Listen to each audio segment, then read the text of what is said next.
प्यारे दोस्तों, ईद उल अज़हा का चांद जब आसमान पर नमूदार होता है तो सिर्फ गलियां ही नहीं जगमगाती, इंसानों के दिल भी ख्वाहिशों, उम्मीदों और ख्वाबों से रोशन हो जाते हैं। किसी के आंगन में कुर्बानी के जानवरों की रौनक सजती है तो किसी के दिल में दौलत कमाने की हसरत जाग उठती है। मगर कभी कभी यही लालच इंसान को ऐसी राहों पर ले जाता है जहां से वापसी नामुमकिन होती है। मेटूपुर गांव में भी इस बार ईद कुछ अलग थी। यहाँ दो धोबियों की कहानी जन्म लेने वाली थी, एक सच्चाई और मेहनत का पैकर और दूसरा फरेब, हसद और लालच का गुलाम। एक तरफ बिट्टू था जिसके हाथों में मेहनत की खुशबू थी और दूसरी तरफ मीठा जिसके दिल में दूसरों को गिराने की आग चल रही थी। मगर उसे क्या खबर थी कि दूसरों के लिए खोदा गया घड़ा एक दिन खुद उसकी किस्मत निगल लेगा। ईद उल ज़ुहा का चांद नजर आ चुका था। लोग फरते मुसरत में अपने अपने घरों की छतों पर चले आए थे ताकि इस मुबारक चांद का दीदार करें। हर जानिब एक अजीब वलवला था और सबके दिलों में ये खुशी मौजूद थी कि अब कुर्बानी के लिए बकरे, दुम्बे और गायें और ऊँट खरीदे जाएंगे। एक ज़माने का जिक्र है कि मेटूपुर गांव में मीठे नाम का एक धोबी अपनी बीवी और सास के साथ रहता था। मीठे ने अपने घर में एक बकरा पाल रखा था, उस ख्याल से कि ईद के दिन वो उसे अच्छे दामों बेच देगा। गांव के करीब नहर के किनारे मीठे की एक छोटी सी दुकान थी। ओ मीठे, ये कपड़े ले और ज़रा अच्छी तरह धो देना, इनमें मैल का नामो निशान बाकी ना रहे। मीठे ने ज़रा तेरी चढ़ाकर कहा, आंटी जी, क्या आपको इससे पहले कभी मेरे धुले हुए कपड़ों की शिकायत मिली है जो आज ऐसी बातें फरमा रही हैं? वो औरत भड़क उठी। आंटी? आंटी किसे कहा? मैं तेरी छोटी बहनों जैसी हूँ, बाजी कह बाजी। मीठे ने बेसाख्ता कहा, अभी तो आपकी शादी भी नहीं हुई। वो झला कर बोली, और हुई भी नहीं, क्योंकि इस उम्र में रिश्ता नहीं मिलता, कब्रिस्तान का पता मिलता है। मीठा भी कहाँ दबने वाला था, फौरन बोला, आमीन। वो औरत तिलमिला उठी, तेरी ये जुर्रत कि तू मुझसे ज़बान दराजी करे। मैं अब तुझसे हरगिज़ कपड़े नहीं धुलवाऊंगी, किसी और से धुलवाऊंगी। हाँ, ज़रूर धुलवा लेना किसी और से। मैं कोई मरा नहीं जा रहा कि तेरे बदबूदार कपड़े धोता फिरूं। मीठे की इस बदतमीजी और बदकलामी का ये नतीजा था कि बहुत कम लोग उससे कपड़े धुलवाते थे। उसके बरक्स गांव वाले अपने कपड़े बिट्टू धोबी से धुलवाना ज्यादा पसंद करते थे। बिट्टू, मेरे कपड़े धो दे, वो मीठा बड़ा बेहया और बदतमीज लड़का है, अब मैं उससे कपड़े नहीं धुलवाऊंगी। बिट्टू ने प्यार से कहा, बाजी, मैंने आपको पहले ही भी अर्ज किया था कि उससे कपड़े ना धुलवाया करें। एक तो वो कपड़े अच्छी तरह नहीं धोता, ऊपर से लोगों से बदतमीजी भी करता है। ये सुनकर वो औरत खुश हो गई और बोली, बिट्टू, तूने मुझे बाजी कहकर तो दिल ही जीत लिया। आज के बाद मैं कपड़े तुझसे ही धुलवाया करूंगी। बिट्टू की कामयाबी का एक सबब यह भी था कि उसकी बीवी काम में उसका हाथ बटाती थी और फिर बादशाह के दरबार से भी कपड़े अक्सर बिट्टू ही के पास आया करते थे। वो बादशाह नहायत खुशतबा और नेक दिल इंसान था और गांव वालों की बड़ी मदद किया करता था। उसी गांव से बहुत दूर एक जंगल था जहां वहशी तबीयत के बहुत से लोग रहते थे। उनका एक सरदार भी था। उन जंगलियों को गोश्त खाने का बड़ा शौक था। हाँ, गोश्त तैयार हो गया है, हमें तो शिद्दत की भूख लग रही है। जी मालिक, बस अभी गोश्त तैयार होने ही वाला है। आज बड़ी मुश्किल से हिरन का शिकार हाथ आया है, उसी का गोश्त पक रहा है। सरदार की आंखों में चमक आ गई। हाँ, हमें हिरन का गोश्त बहुत पसंद है, जल्दी तैयार करो, आज हम जी भरकर खाना चाहते हैं। खादम ने ताजीम से सर झुकाया। जी मालिक, जैसे ही तैयार होता है सबसे पहले उसकी आंतड़ियां आप ही की खिदमत में पेश करूंगा। एक दिन मीठा अपनी दुकान पर खड़ा था कि इतने में उसका एक दोस्त आ निकला। उसे देखते ही हंसकर बोला, अरे मीठे, तू तो बिल्कुल ही फारिग खड़ा है, तेरी दुकान पर तो एक भी ग्राहक दिखाई नहीं देता। और उधर वो मोटा बिट्टू है कि उसके पास लोगों का हजूम लगा रहता है और ऊपर से बादशाह सलामत के सारे कपड़े भी वही धोता है।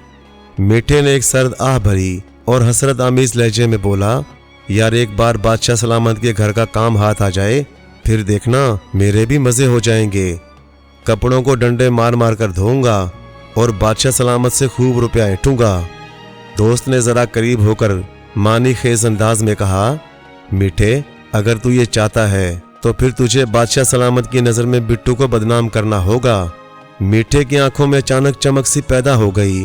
बोला, हाँ यार, तूने बात तो पते की कही है। लोगों को बदनाम करना तो मेरे बाएं हाथ का खेल है, और सच कहूं तो इस काम के लिए मेरे दिमाग में एक तरकीब भी अभी से नाजिल हो गई है। शाम ढले, मीठा अपने घर लौटा।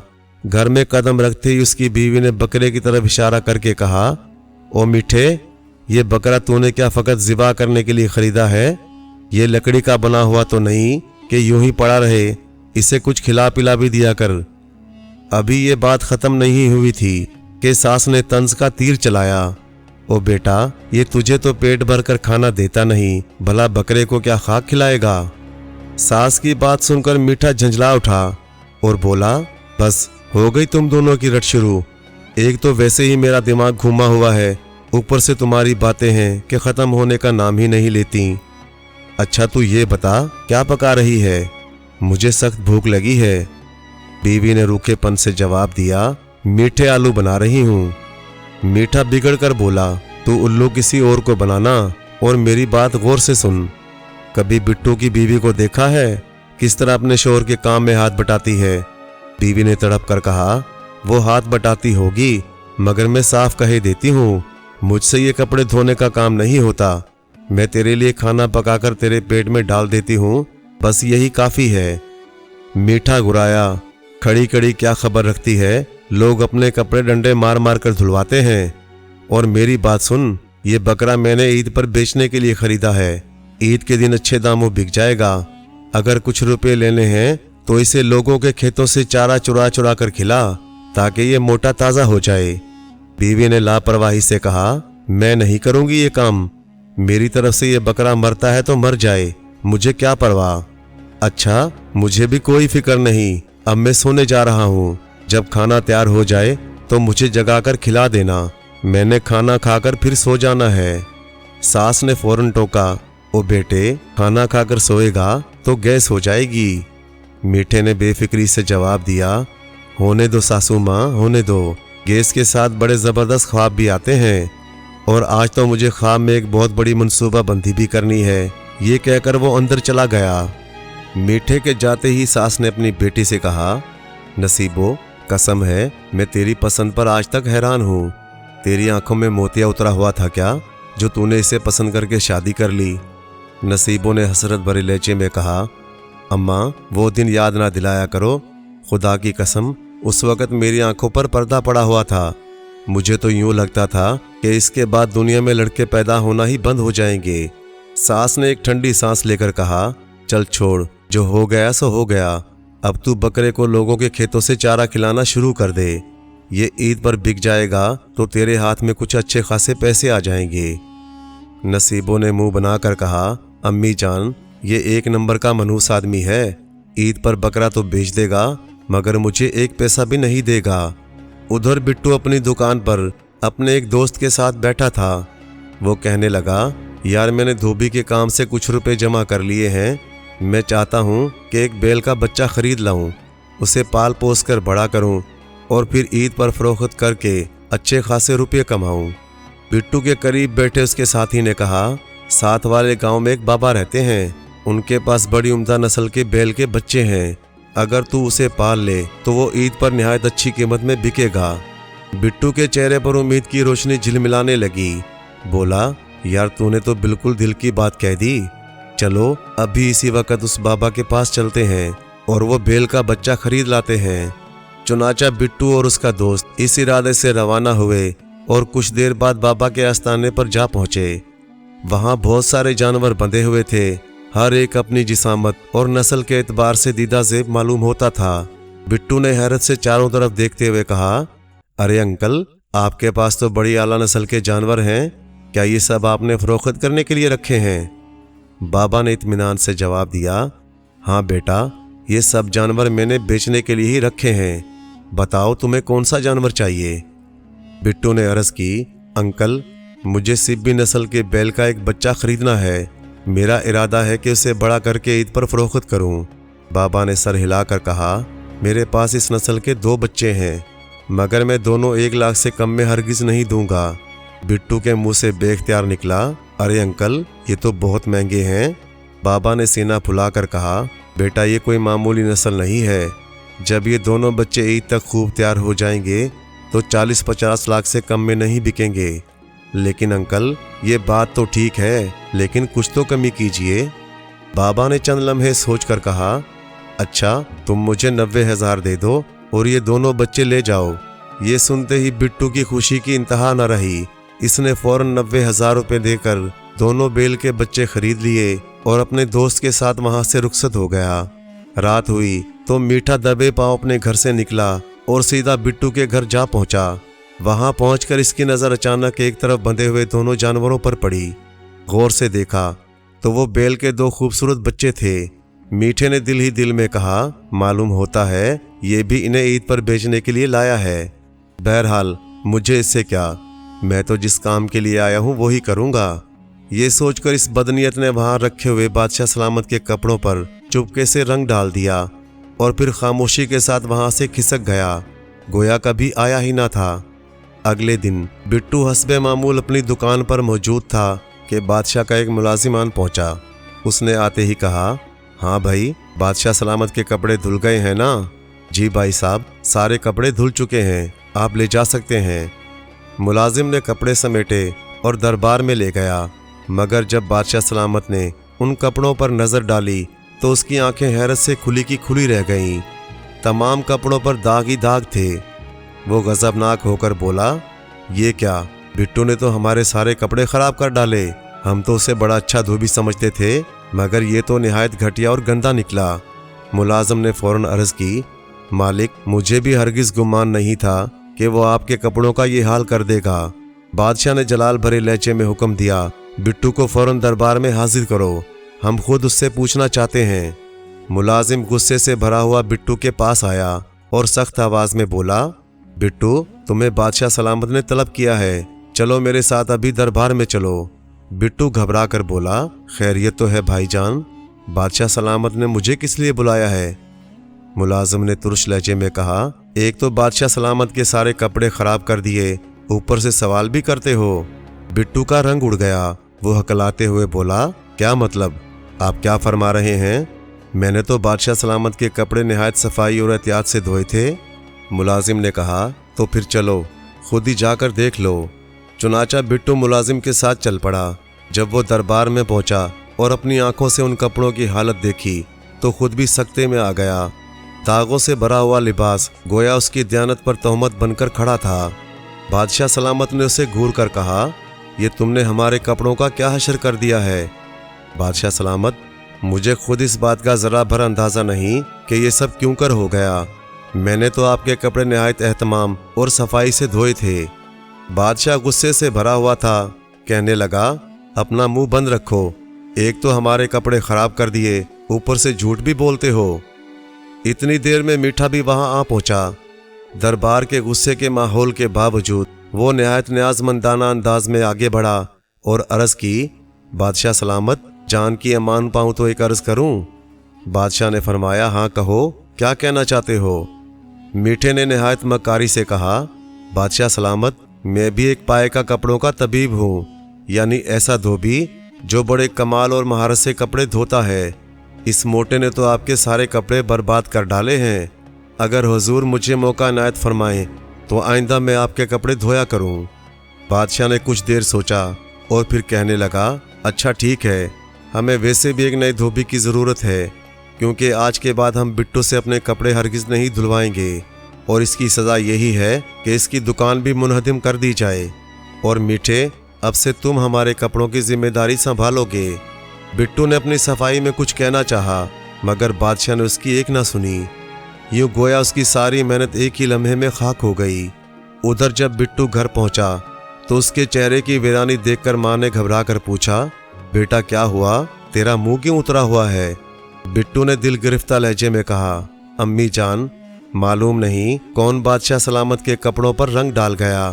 اس بات پر بادشاہ سلامت کو سخت غصہ آیا اور انہوں نے میرا کام بند کروا دیا۔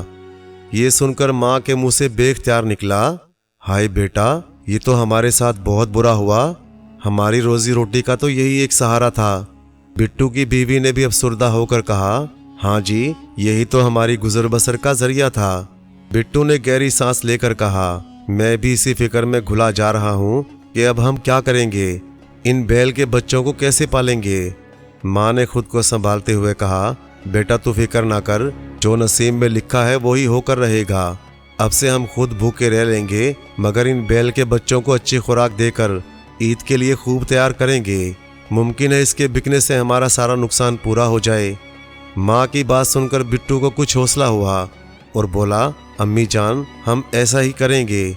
मैं अभी इन बच्चों के लिए दूध और मक्खन का इंतजाम करके आता हूँ। चुनाचा बिट्टू दूध और मक्खन लेने चला गया। दूसरी तरफ मीठा अपनी कामयाबी पर फूला नहीं समा रहा था। उसे इस बात की बेहद खुशी थी कि अब उसे बादशाह के दरबार का काम मिल गया है। उसके एक दोस्त ने खुश होकर कहा, वाह मीठे, आखिर तेरी चाल काम कर गई और तुझे बादशाह सलामत के दरबार में काम भी मिल गया। मीठा गरूर से भरा हुआ था। अरे दोस्त, मीठा नाम है मेरा, लोगों को धोखा देना तो मेरे बाएं हाथ का खेल है। उधर बिट्टू ने इन बैल के बच्चों को दूध और मक्खन खिलाना शुरू कर दिया। इसने अपने पेट पर पत्थर बांधकर भी उनकी खुराक में कोई कमी न आने दी। दिन यूं ही गुजरते गए, हफ्ते बीते, महीने गुजर गए और आखिरकार बकरीद का चांद नजर आ गया। लोग अपने अपने घरों की छतों पर खड़े चांद देख रहे थे। हर तरफ खुशी की एक लहर दौड़ रही थी। भाई आपको बहुत बहुत मुबारक हो, ईद का चांद नजर आ गया। अब हम कल ही से जानवर खरीदने के लिए मंडी जाया करेंगे। दूसरों ने खुशी से कहा, हाँ भाई, मुझे खुद भी बड़ी खुशी हो रही है, जानवर खरीदने में तो मुझे बड़ा लुत्फ आएगा। फिर एक औरत ने शौकी से कहा, देखना, इस बार हमने बहुत अच्छी नस्ल का जानवर खरीदना है, ताकि मैं अपनी सहेलियों में सर फखर से बुलंद करके कह सकूं कि हमारा कुर्बानी का जानवर सबसे महंगा और सबसे खूबसूरत है। इसी दौरान नसीबों ने मीठे को आवाज़ दी, ओ मीठे, बकरा ईद का चांद नजर आ गया है। तूने वादा किया था कि बकरे को बेचकर जो पैसे आएंगे वो सारे पैसे तू मुझे देगा। ए मीठे, अपना वादा ना भूलना। फिर नसीबों ने कमर पर हाथ रखकर तंज़ामेज़ फखर के साथ कहा, मैंने लोगों के खेतों से इस बकरे को ऐसा चारा खिलाया है कि बेचारों के खेतों का नक्शा ही बिगाड़ डाला। अब तू भी इसे महंगे दामों बेचना कि जो इसे खरीदे उसका हिसाब भी गड़बड़ा जाए। और हाँ, जो कुछ रकम मिले सब की सब लाकर मेरे हाथ पर रख देना, ताकि मैं उन नोटों को पंखा बनाकर उनकी खुशबू सूंघूं। मीठे ने हंसी दबाकर कहा, अच्छा अच्छा ठीक है, इतनी लालची मत बनो, बकरा बेचकर पैसे तुम्हें दे दूंगा। उधर बिट्टू के दोनों बैल के बच्चे कुर्बानी के लायक हो चुके थे। वो निहायत खूबसूरत और कदावर जानवर बन गए थे। उनकी जिसामत में एक शान थी और चाल में अजीब दबदबा। जब अगला दिन तुलू हुआ तो लोग जोग दर जोग मवेशी मंडी का रुख करने लगे। वहाँ हर किस्म के जानवर मौजूद थे और हर तरफ खरीदारों और जानवरों की आवाज़ों का एक हंगामा बरपा था। बिट्टू भी अपना एक जानवर लेकर मंडी चला गया और एक जानवर घर में ही रहने दिया, इस ख्याल से कि मंडी में जानवरों के रेट भी मालूम हो जाएंगे। एक शख्स ने बिट्टू के जानवर को देखकर कहा, अरे ये बैल तो निहायत खूबसूरत है, मुझे तो बहुत पसंद आ रहा है, मेरा जी चाहता है कि इसका सौदा तय कर लूं। दूसरे ने भी गौर से देखकर कहा, हाँ भाई, वाकई बहुत उम्दा बैल है, आओ इसका मामला तय करते हैं। चुनाचा उन्होंने आगे बढ़कर पूछा, भाई साहब, इस बैल का क्या दाम मांगते हो? बिट्टू बोला, भाई मैं इस बैल के लाखों रुपए मांगता हूँ। वो शख्स जरा चौंका, फिर बोला, भाई लाखों के हिसाब से तो कीमत खासी बड़ी है। इसके साथी ने फौरन कहा, हाँ भाई, मगर हम बहस नहीं करेंगे, क्योंकि जाहिर है तुमने इसे खूब मेहनत से पाला है। हम ये बैल तुमसे इसी कीमत पर खरीद लेते हैं। ये सुनकर बिट्टू हैरत ज़दा रह गया, फिर बोला, वाह भाई, जिंदगी में पहली बार ऐसे ग्राहक मिले हैं जिन्होंने कोई बहस ना की। और सच तो ये है कि मैंने भी तुमसे इस बैल की कीमत कुछ ज़्यादा नहीं मांगी। अच्छा रकम दो और ये बैल ले जाओ। चुनाचा उन्होंने बिट्टू को लाखों रुपए अदा किए और बैल खरीद कर ले गए। बिट्टू बछड़ा बेचकर घर आया और सारी रकम अपनी माँ के हाथ पर रख दी। उसकी माँ रकम देखकर बहुत खुश हुई। बिट्टू कहने लगा, माँ, मंडी में जानवरों के दाम बहुत अच्छे मिल रहे हैं, हम अपना दूसरा जानवर ईद से 1-2 दिन पहले बेचेंगे। दूसरी तरफ जंगल में सरदार सख्त परेशान बैठा था। इसने अपने आदमियों पर गुस्से से धाड़ कर कहा, नालायक हो तुम सब, इतने दिन गुजर गए और तुमने हमें गोश्त तक लाकर ना दिया। ایک نے مجبورانہ لہجے میں عرض کی، مالک میں کیا کروں، جنگل میں تو اب تمام جانور ختم ہو گئے ہیں، نہ بندر باقی رہا، نہ لومڑی، نہ گھوڑا، نہ گدھا، نہ ہرن۔ اب تو مجھے یوں لگتا ہے کہ ہمیں سبزیاں توڑ توڑ کر کھانی پڑیں گی۔ سردار یہ سن کر بھڑک اٹھا اور بولا، نہیں، ہمیں سبزیاں پسند نہیں، ہم تو گوشت ہی کھائیں گے۔ دوسرے نے نہایت عاجزی سے کہا، سردار جی ضد نہ کیجیے، جب جانور ہی باقی نہ رہے تو ہم گوشت کہاں سے لائیں؟ اگر آپ کا بہت زیادہ دل چاہ رہا ہے تو میں اپنی ران کا گوشت کاٹ کر آپ کو کھلا دیتا ہوں، اس سے زیادہ میرے بس میں کچھ نہیں۔ سردار نے حقارت سے کہا، تم بھی کنویں کے مینڈک بنے بیٹھے ہو، جنگل سے باہر نکلو، انسانوں کے گاؤں میں جاؤ اور ہمارے لیے گوشت کا بندوبست کرو، اور یاد رکھو اگر اس بار بھی گوشت لیے بغیر واپس لوٹے تو پھر میں واقعی تیری ران کا گوشت کھاؤں گا۔ وہ شخص سہم گیا اور گھبرا کر بولا، مالک یہ آپ کیا فرما رہے ہیں؟ سردار نے کرخت آواز میں کہا، جو سن لیا وہی حکم ہے، جاؤ اور گوشت لے آؤ۔ چنانچہ وہ جنگلی وہاں سے روانہ ہوئے، کچھ دور جا کر ایک مقام پر بیٹھ گئے اور سوچنے لگے کہ اب سردار کے لیے گوشت کہاں سے لایا جائے۔ ان میں سے ایک نے گھبراہٹ بھرے لہجے میں کہا، سردار تو بڑا گوشت خور بنا ہوا ہے، اگر ہم اس کے لیے گوشت نہ لائے تو وہ واقعی میری ران کا گوشت کھا جائے گا۔ دوسرے نے کہا، اور تو نے جو اپنی ران کے گوشت کی پیشکش کر دی تھی وہ بھی خوب کی، وہ اگر گوشت نہ کھائے تو بے ہوش ہونے لگتا ہے، ایسی حالت میں وہ تیری ران کا گوشت بھی ہرگز نہیں چھوڑے گا۔ پہلا شخص اور زیادہ سہم گیا، بولا، تو اب کیا کریں، کوئی تدبیر نکالو، ورنہ اس بار ہم میں سے کسی ایک کی خیر نہیں۔ اب ہمیں جنگل سے باہر نکلنا ہی پڑے گا اور انسانوں کے گاؤں کا رخ کرنا ہوگا، وہاں یقیناً ہر قسم کا جانور مل جائے گا۔ دوسرا گھبرا کر بولا، کیا تم دیوانے ہو گئے ہو، وہ لوگ ہم جنگلیوں کو دیکھتے ہی مار ڈالیں گے، وہ تو ہمارے ازلی دشمن ہیں۔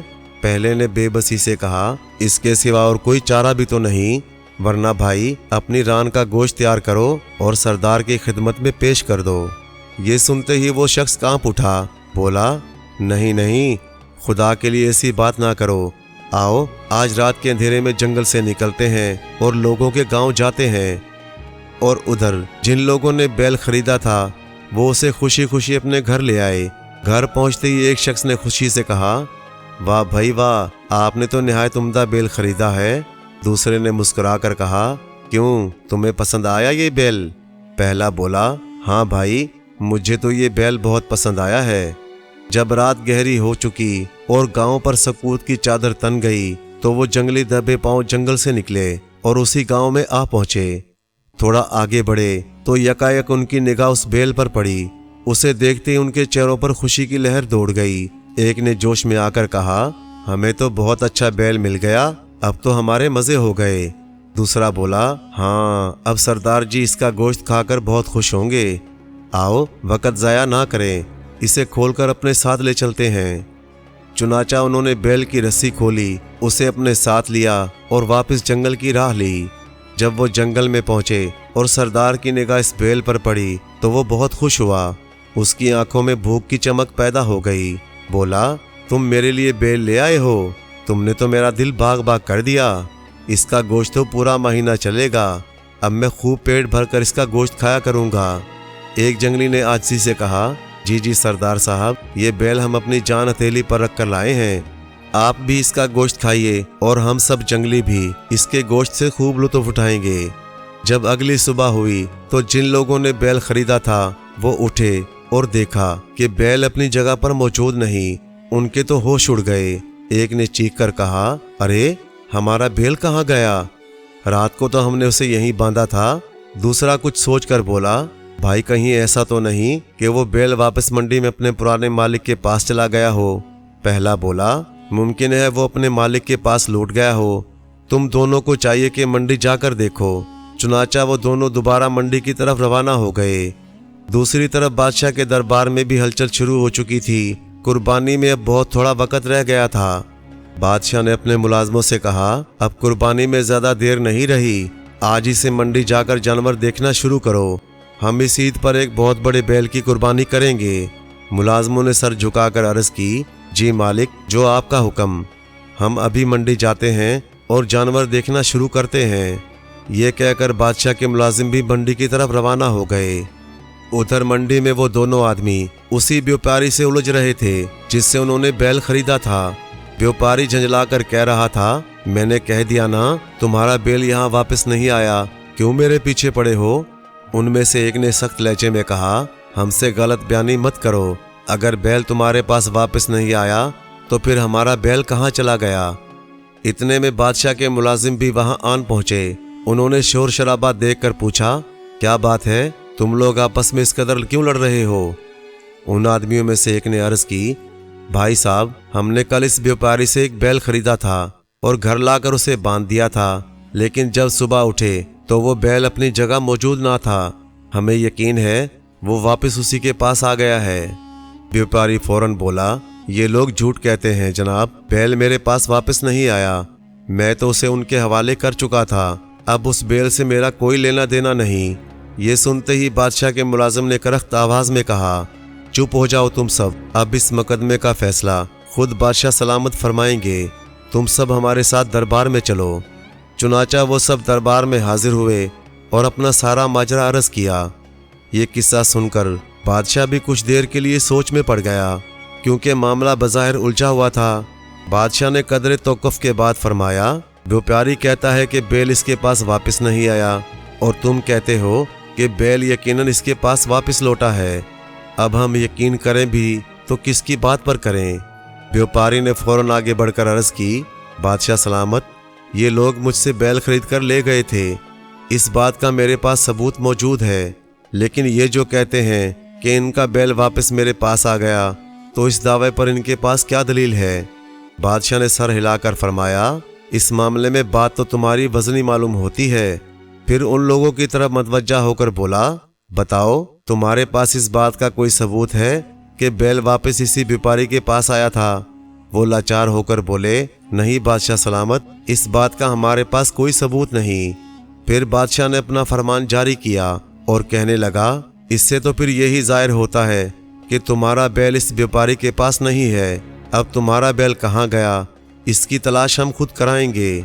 फिर बादशाह ने अपने मुलाजमों को हुक्म दिया, उस बैल को भी तलाश करो और अपने लिए कुर्बानी के वास्ते एक अच्छा तंदुरुस्त जानवर भी खरीदना मत भूलना। उधर मीठे के पास उसका दोस्त कम्मू आया और आते ही बोला, मीठे, मैं तेरा बकरा अच्छी कीमत पर बिकवा देता हूँ, मगर मैं 10,000 रुपये कमीशन लूँगा। मीठे ने लालच से इसकी तरफ देखा और कहा, अगर तूने ये बकरा 90,000 से ऊपर का बिकवा दिया तो मैं तुझे 10,000 रुपये कमीशन दूंगा। कम्मू ने सीना फुलाकर कहा, अरे वाह, मेरे पास एक ज़बरदस्त गाहक है, मैं अभी उसे तेरे पास ले आता हूँ। ये कहकर वो वहाँ से चला गया और कुछ ही देर बाद एक गाहक को साथ लिए वापस आ पहुँचा। गाहक ने बकरे को देखते ही कहा, वाह भाई वाह, कम्मू तू तो बिल्कुल सच कहता था, ये बकरा तो वाकई बड़ा लाजवाब है। मीठा फौरन बीच में बोला, जी भाई साहब, इस बकरे में बेशुमार खूबियां हैं, ईद के दिन आपको इसे गिराने की भी जरूरत नहीं पड़ेगी, बल्कि ये तो खुद ही लेट जाएगा, आप बस इसके ऊपर छुरी फेर दीजिएगा। गाहक बेख्तियार पुकार उठा, माशाल्लाह माशाल्लाह, क्या ही जबरदस्त बकरा है, अच्छा इसकी कीमत तो बताओ। मीठे ने संजीदगी से कहा, भाई ये 11 लाख का है। गाहक ने बेइतनाई से जवाब दिया, अरे भाई ये 11 लाख का, इन हिसाबों में मत पड़ो, सीधी तरह 1 लाख ले लो और ये बकरा मेरे हवाले कर दो। मीठे ने ज़ाहिरी तरद्दुद से कहा, भाई मैं आपसे क्या बहस करूं, अच्छा लाइए 1 लाख दीजिए और बकरा ले जाइए। चुनाचा वो शख्स 1 लाख रुपया देकर बकरा खरीद कर ले गया। गाहक के जाते ही कम्मू ने खुश होकर कहा, मीठे देखा मैं कैसा शानदार गाहक तेरे पास लेकर आया था, अच्छा अब मेरे 10,000 रुपये कमीशन के निकाल। मीठा फौरन मुकर गया और बोला, ओ भाई तू तो सिर्फ गाहक लेकर आया था, उस बकरे की खूबियां गिनवा गिनवा कर उसे 1 लाख में पटाया तो मैंने ही था, इसलिए इन पैसों में तेरा कोई कमीशन नहीं बनता। कम्मू ये सुनकर भड़क उठा और बोला, मीठे ये तू अच्छा नहीं कर रहा, तेरे बकरे की कीमत 90,000 से ज्यादा नहीं थी, मेरे गाहक ने इतना महंगा सिर्फ मेरे कहने पर खरीदा है, चुपचाप मेरा कमीशन मुझे दे दे। मीठे ने ढिठाई से कहा, नहीं देता मैं तेरा कमीशन, जा जो करना है कर ले। ये सुनकर कम्मू के तन बदन में आग लग गई, वो सख्त गुस्से में वहां से उठा और चलता बना। उधर वो गाहक अपने नए खरीदे हुए बकरे को घर के बाहर बांध कर अंदर चला गया और घर वाले भी खुश होकर इत्मीनान से अपने अपने कामों में लग गए। दूसरी तरफ वो लोग जिनका बैल गुम हुआ था बदस्तूर परेशान थे।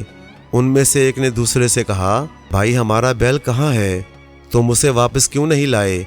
दूसरे ने उसे दिलासा देते हुए कहा, हमारा बैल भी वापस आ जाएगा, बादशाह सलामत ने खुद उसका जिम्मा लिया है, वो हमारा बैल हमें ज़रूर वापस दिलवाएंगे। बादशाह के मुलाजिम मंडी में जानवर खरीदने पहुँचे, मगर ना जाने क्यों कोई जानवर उनके दिल को ना भाया। चुनाचा वो मायूस होकर वापस दरबार में आ गए और बादशाह सलामत के हुजूर सारा हाल अर्ज कर दिया। बादशाह ने कदरे हैरत से फरमाया, मुझे ताज्जुब है कि तुम्हें कुर्बानी के लिए एक भी अच्छा जानवर नहीं मिल रहा। मुलाजमों ने अदब से सर झुकाकर अर्ज किया, बादशाह सलामत, मंडी में जानवरों की कमी नहीं, मगर जैसा जानवर आप चाहते हैं वैसा अभी मौजूद नहीं। बादशाह कुछ सोचकर कहने लगा, अच्छा कोई बात नहीं, अभी कुर्बानी में 9 दिन बाकी हैं, इतने अरसे में हमें मंडी में कोई ना कोई उम्दा जानवर ज़रूर मिल जाएगा, मगर इससे पहले तुम उस बैल को तलाश करो जो गांव वालों के हाथ से चोरी हुआ है, मैं उन्हें ज़बान दे चुका हूँ। मुलाजमों ने फ़ौरन अर्ज़ किया, हुक्म आली बजा है, बादशाह सलामत, हम बहुत जल्द इस बैल को भी ढूंढ निकालेंगे और चोर को भी गिरफ्तार कर लेंगे। उधर जंगल में सरदार ने अपने वैशी मुलाजमों से कहा, अच्छा यूं करो, इस बैल की एक टांग काट कर उसे आग पर भून दो और मेरे सामने पेश करो, आज मैं इसकी पूरी रान हड़प कर जाऊंगा। एक जंगली घबरा कर बोला, सरदार जी, अगर इसकी टांग काट दी गई तो ये मर जाएगा और बाकी गोश्त भी खराब हो जाएगा। सरदार ने फौरन कहा, नहीं नहीं, ये मरना नहीं चाहिए, अगले हफ्ते जंगल में मेला है, हमारे बड़े गुरु दादा आएंगे, बाकी गोश्त हम उसी दिन खाएंगे। एक दूसरे जंगली ने अर्ज की, सरदार जी, एक तदबीर है, ये बैल हम अगले हफ्ते तक मेले के लिए महफूज रखते हैं और आज रात फिर गांव जाकर कोई दूसरा जानवर उठा लाते हैं। सरदार ने झंझला कर कहा, तो क्या तब तक हम भूखे मरेंगे? इतने में एक जंगली खुशी खुशी दौड़ा हुआ आया और बोला, वाह वाह सरदार जी, मैं आपके लिए एक हिरन मार लाया हूँ, बड़ी मुश्किल से हाथ आया है, यूं समझिए कि इस जंगल का ये आखिरी हिरन था। ये सुनकर सरदार के चेहरे पर खुशी दौड़ गई। वो बोला, अच्छा तो आज के खाने का बंदोबस्त हो गया, हम सब आज हिरन ही खाएंगे, लेकिन सुन लो, तुम दोनों आज रात गांव जरूर जाओगे और वहां से कोई और जानवर उठा लाओगे, इस बैल को हम अगले हफ्ते के मेले तक जिंदा रखेंगे। उधर कम्मू मीठे की दगाबाजी पर अपने घर में गुस्से से भरा बैठा था। वो दांत पीस पीस कर कह रहा था, मीठे ने मेरे साथ अच्छा नहीं किया, मैं इस बेईमानी का बदला जरूर लूंगा, बल्कि मैं अभी बादशाह सलामत के पास जाता हूँ और उन्हें सारी हकीकत बता देता हूँ। चुनाचा कम्मू बादशाह सलामत के हजूर पहुंचा और मीठे की एक एक चाल, एक एक अयारी, सब कुछ खोलकर बयान कर दिया। ये सुनकर बादशाह के तेवर बदल गए, वो सख्त गजबनाक हुआ, फौरन ही अपने जलाली लहजे में हुक्म दिया, अच्छा तो असल माजरा ये है, हमने बिट्टू की एक न सुनी और उससे उसका काम भी छीन लिया। जाओ मीठे को पकड़कर कैद खाने में डाल दो। पहले तो मैं उसकी बातों में आ गया था, मगर अब मैं उसकी एक नहीं सुनूंगा। जाओ और हमारे हुक्म पर फौरन अमल करो। उधर मीठे की बीवी नसीबो अपनी माँ से कह रही थी, अम्मी जान, मैंने पहले ही कहा था ना, ये बड़ा लालची आदमी है, जब इसके पास पैसा आ जाता है तो इसकी आंखें माथे पर चढ़ जाती हैं, देखो तो सही किस तरह रुपयों पर सांप बनकर बैठा है। माँ ने हसरत से कहा, हाय नसीबो, काश मैं अपनी बेटी की बात मान लेती, कम से कम तू इस बकरे को लोगों के खेतों से चारा खिला खिलाकर हलकान तो ना होती। मीठा ये सुनकर भड़क उठा और बोला, तुम दोनों की बुड़बुड़ाहट बंद हुई या नहीं? मेरे पास 1 लाख रुपए मौजूद हैं, अगर ज्यादा जबान चलाई तो इन्हीं 1 लाख रुपयों से दूसरी शादी कर लूंगा, फिर तुम मीठे से हमेशा के लिए हाथ धो बैठोगी। ये सुनकर नसीबो रोने लग गई और गम से निढाल होकर बोली, लो अम्मी, सुन लो इसकी बातें, ये दुख अब मुझसे नहीं सहा जाता। वो अभी आपस में यही बातें कर रहे थे कि नागहां बादशाह के सिपाही आ पहुंचे।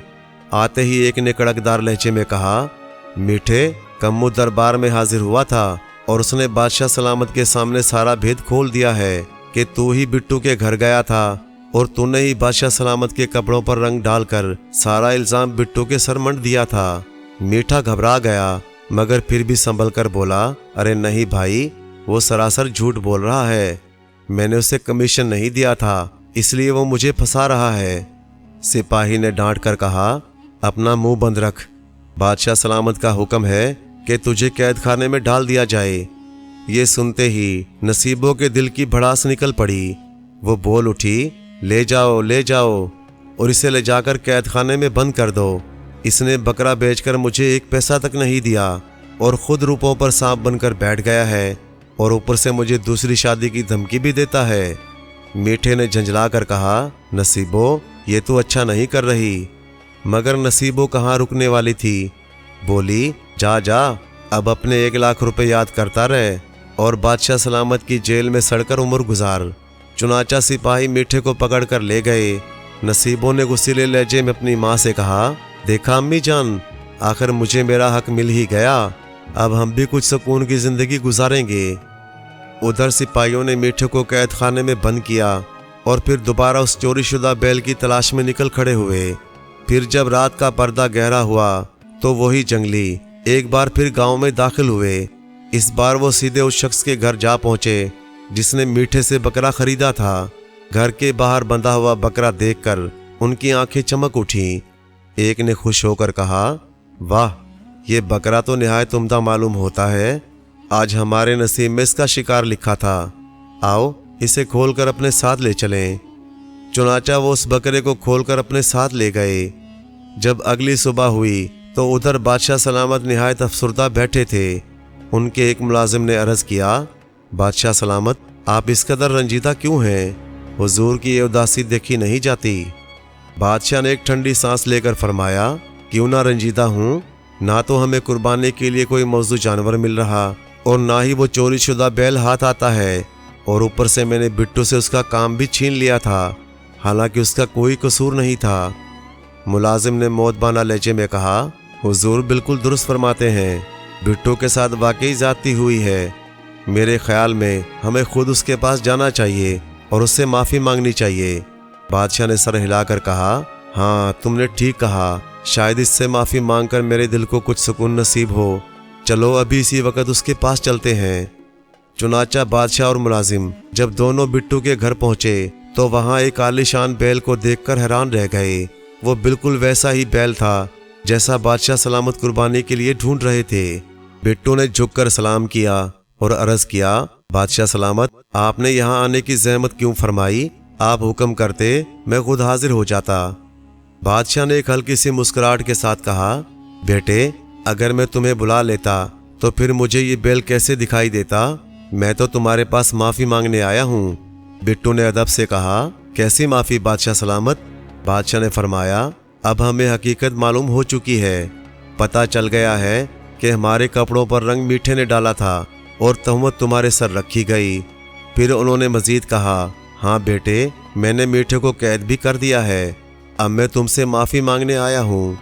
बिट्टू ने नहायत इनकसार से अर्ज़ किया, अरे नहीं बादशाह सलामत, आपको जब हकीकत मालूम हो गई है तो यही मेरे लिए काफ़ी है। अब मुझे आपसे कोई गिला शिकवा नहीं। बादशाह ने मुस्कुरा कर कहा, मगर बेटे, मुझे तुमसे गिला है।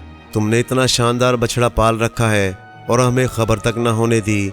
हमारे मुलाजिम तो रोज़ मंडी में ऐसा जानवर ढूंढते ढूंढते थक गए हैं। बिट्टू ने मोहब्बत भरे लहजे में कहा, बादशाह सलामत, मैंने इसे बड़े नाजो नम से पाला है। मैं खुद भूखा रहा हूँ मगर इसे खूब खिलाया पिलाया है, तभी तो ये इतना कदावर, तंदोमंद और हसीन बना है। बादशाह सलामत ने बिट्टू की बात सुनकर निहायत शफकत आमेज लहजे में कहा, तुम्हें अपनी इस मेहनत का पूरा हक मिलना चाहिए। मैं तुमसे ये बछड़ा कुर्बानी के लिए 50 लाख में खरीदता हूँ, कहो मंजूर है? बिट्टू का चेहरा खुशी से खिल उठा। उसने फौरन अर्ज किया, हाँ हाँ बादशाह सलामत, बिल्कुल मंजूर है। यूं तो हमारी सारी मेहनत वसूल हो जाएगी।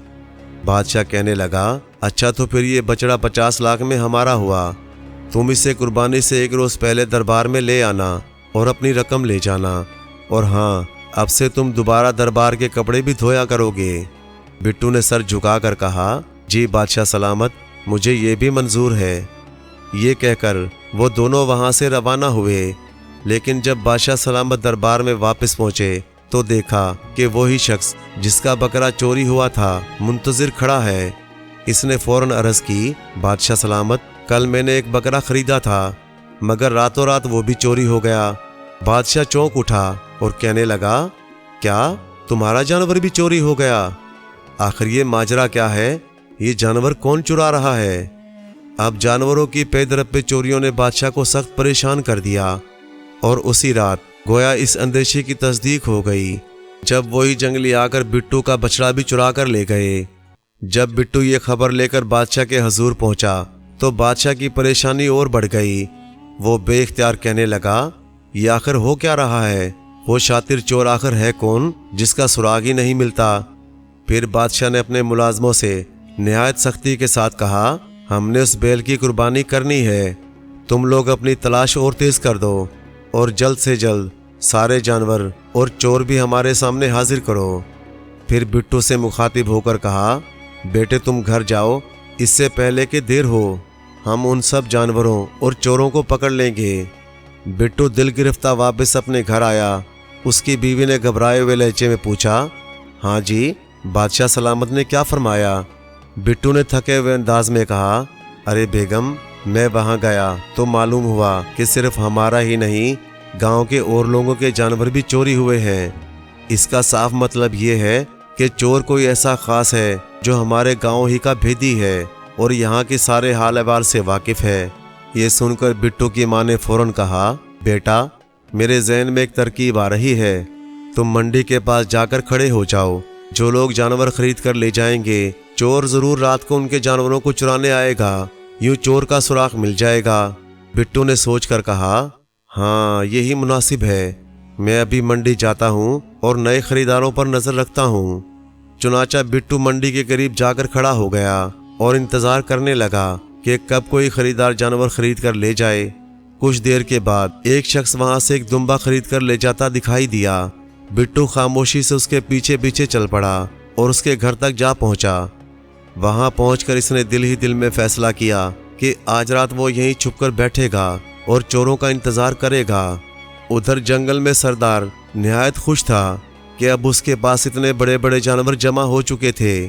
وہ خوش ہو کر اپنے آدمیوں سے بولا، یہ کام تو بہت اچھا نکلا، اس طرح ہم جنگلیوں کو کبھی گوشت کی کمی نہیں ہوگی، لیکن خبردار جانور لانا بند نہ کرنا، نئے جانور برابر لاتے رہنا۔ میلے کے دن جب ہمارے گرو دادا یہ جانور دیکھیں گے تو بہت خوش ہوں گے۔ جنگلیوں نے فوراً سر جھکا کر کہا، جو حکم مالک کا، ہم جانور لانا ہرگز بند نہیں کریں گے، اب تو ہمیں جانور لانے کا خوب تجربہ بھی ہو گیا ہے۔ پھر جب رات ہوئی تو وہ جنگلی نکلے اور اسی جگہ آ پہنچے جہاں دمبا بندھا ہوا تھا۔ بٹو نے انہیں دیکھتے ہی دل میں کہا، ارے یہ تو وہی جنگلی لوگ ہیں، یہ تو بہت خطرناک ہیں، اب معلوم ہوا ہمارے سارے جانور یہی لے جاتے تھے۔ چنانچہ وہ جنگلی دمبے کو کھول کر اپنے ساتھ لے چلے اور بٹو بھی دبے پاؤں ان کے پیچھے ہو لیا۔ آخر کار وہ جنگل میں جا پہنچا جہاں اس کی نظر اپنے اس بیل پر پڑی جو ایک طرف بندھا ہوا کھڑا تھا۔ سردار نے نئے لائے ہوئے جانور کو دیکھا تو خوش ہو کر بولا، آج تو تم لوگ ایک نئے قسم کا جانور لے آئے ہو، یہ ہمیں بہت پسند آیا۔ ایک جنگلی نے عرض کیا، سردار، اب ہمارے پاس جانور کافی ہو گئے ہیں، میرا تو خیال ہے کہ کل سے گاؤں سے انسانوں کو پکڑ کر لانا شروع کریں، ان کا گوشت بھی بڑا لذیذ ہوتا ہے۔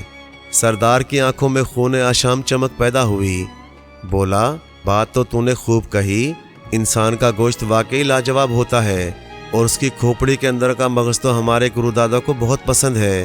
دوسرا فوراً بولا، جی مالک، پھر کل سے ہم انسان لانا شروع کر دیتے ہیں۔ یہ خوفناک باتیں سن کر بٹو کے رونگٹے کھڑے ہو گئے۔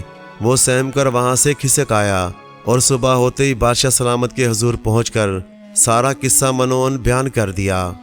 بٹو کی بات سن کر بادشاہ بہت پریشان ہوا اور گھبرا کر کہنے لگا، بٹو، یہ تو بہت خطرناک معاملہ ہے، اب نہ تو ہمارا گاؤں محفوظ رہا اور نہ دربار۔ بٹو نے عرض کیا، بادشاہ سلامت، میں تو خود ڈر کر وہاں سے بھاگ آیا کہ کہیں ان کے ہتھے نہ چڑھ جاؤں اور وہ میرا مغز نکال کر نہ کھا جائیں۔ پھر کچھ توقف کے بعد بولا، بادشاہ سلامت، اگر میں بھیس بدل کر اس جنگل میں جاؤں تو انہیں مجھ پر شک نہیں ہوگا، پھر میں ان کا کام تمام کر دوں گا۔ بادشاہ نے فوراً فرمایا، نہیں نہیں، تم یہ کام اکیلے نہیں کرو گے، بلکہ اب ہم دونوں مل کر کریں گے اور کل ہی وہاں جائیں گے۔ یہ سن کر ایک ملازم نے عرض کیا، حضور اس طرح تو آپ دونوں کی جان کو خطرہ ہو سکتا ہے۔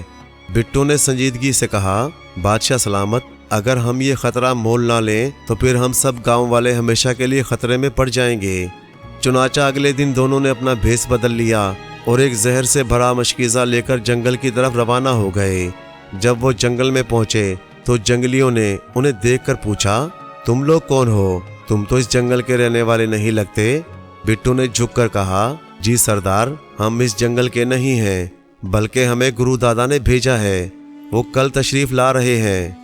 یہ سن کر سردار خوشی سے اچھل پڑا، بولا، کیا کہا؟ گرو دادا کل آ رہے ہیں؟ یہ تو بڑی خوشی کی بات ہے۔ سن رہے ہو؟ جاؤ گاؤں سے 4-5 انسانوں کو پکڑ لاؤ، گرو دادا کو انسانوں کا مغز بہت پسند ہے، وہ اسے بڑے شوق سے کھائیں گے۔ جنگلیوں نے کہا، جی ہم ابھی جاتے ہیں اور انسان پکڑ لاتے ہیں۔ اتنے میں بٹو نے جلدی سے کہا، ذرا ٹھہرو، پہلے گرو دادا کے دیے ہوئے مشکیزے کا پانی تو پی لو، انہوں نے فرمایا تھا کہ یہ پانی سب کو پلا دینا۔ سردار نے لالچ سے کہا، پہلے مجھے دو، میں اپنے گرو دادا کے مشکیزے کا پانی پہلے پیوں گا۔ چنانچہ بٹو نے وہ زہر آلود پانی ان کے سامنے کر دیا اور سب کے سب باری باری اسے پینے لگے۔ چند ہی لمحوں بعد ایک جنگلی نے تڑپ کر کہا، مجھے کچھ گڑبڑ محسوس ہو رہی ہے، یہ کیسا پانی پلایا ہے تم نے؟ دوسرا چیخ اٹھا، یہ گرو دادا کا پانی نہیں، یہ تو زہر ہے۔ تب بٹو نے اپنے اصل لہجے میں کہا، ہاں یہ گرو دادا کا پانی نہیں، یہ زہر ہے، اور میں بھی گرو دادا کا آدمی نہیں ہوں، میں اسی گاؤں سے آیا ہوں جہاں سے تم لوگ جانور چرا چرا کر لاتے رہے ہو اور اب انسانوں پر بھی ہاتھ ڈالنا چاہتے تھے۔ ایک جنگلی غصے سے بٹو کی طرف بڑھنے لگا، مگر بٹو للکار کر بولا، اب تو میرا کیا بگاڑے گا؟ تم میں سے اب کوئی بھی بچنے والا نہیں۔ یہ کہنا تھا کہ وہ سب کے سب ایک ایک کر کے زمین پر گرنے لگے اور تڑپ تڑپ کر مر گئے۔ اس کے بعد بٹو اور بادشاہ سلامت کے ملازم سارے جانور واپس لے آئے۔ جب بادشاہ سلامت نے وہ سب جانور واپس دیکھے تو ان کی خوشی کی کوئی انتہا نہ رہی۔ یوں آخرکار سچائی نے اپنا راستہ بنا ہی لیا۔ فریب، لالچ اور دھوکے کا انجام سب کے سامنے آ گیا۔ بٹو کی محنت رنگ لے آئی، جبکہ میٹھا اپنی ہی چالوں کے جال میں پھنس کر رہ گیا۔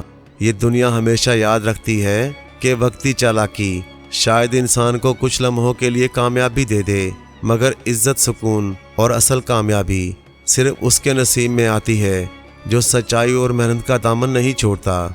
پیارے دوستو، کہانی اچھی لگے تو لائک کریں اور مزید اسی طرح کی قصے کہانیاں دیکھنے اور سننے کے لیے میرے چینل کو سبسکرائب کر لیں۔ شکریہ۔